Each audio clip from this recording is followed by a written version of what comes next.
And still on the loss, we also have another tragic death of Malava MP Moses Malulu Injendi, who has passed away at Aga Khan Hospital following long illness. We'll keep you also updated on that and many more.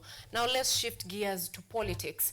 After Raila Odinga's defeat in the race for AUC chairmanship, questions continue to linger on the future of the former Prime Minister.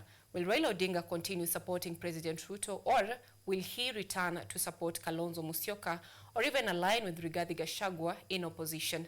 Our political reporter Blue Smile Hassan analyzes Raila's future after losing his AUC bid in Addis Ababa.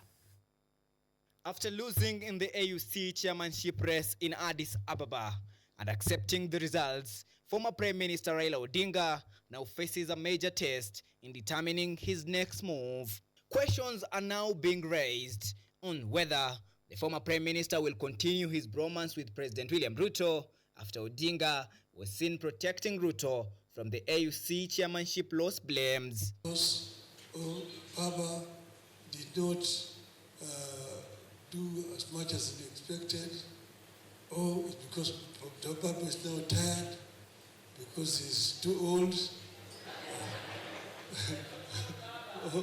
all sort of things, that maybe because those people used more money than they used, or Ruto just wanted to humiliate Baba.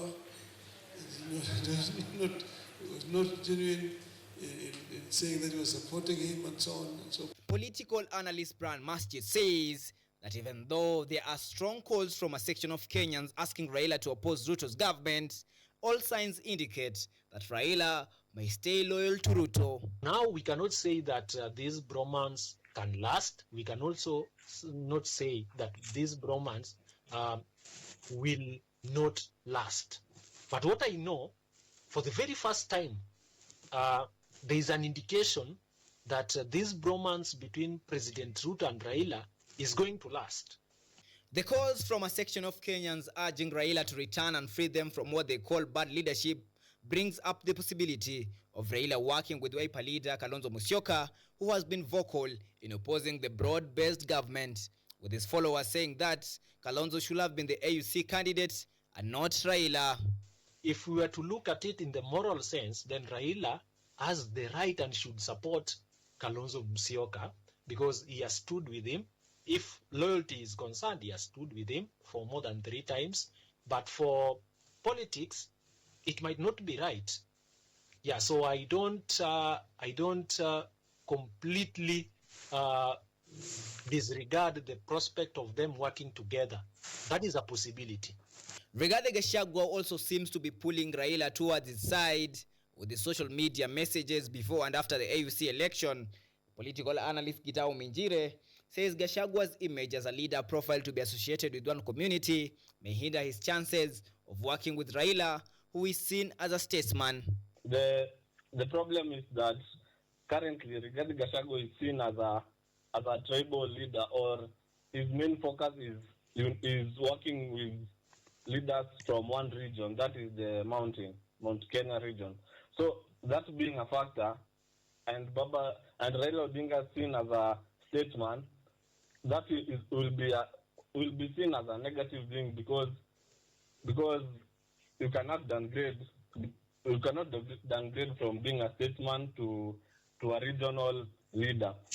The Gen Z could also attract Raila. Despite some of these young people not supporting Raila in his bid for AUC chair, political analysts say that Raila still holds significant influence over Gen Z. His role during the Moi era, his human rights record. So Raila might form a truce with the Gen Zs because, you see, for Gen Z, this is a new phenomena that will be tested in 2027, and there are a lot of issues that have not been addressed in regards to Gen Z.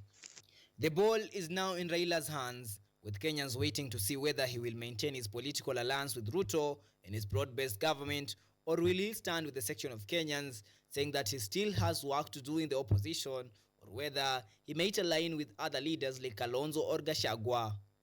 Only time will tell. Blue Smile Hassan, KUTV.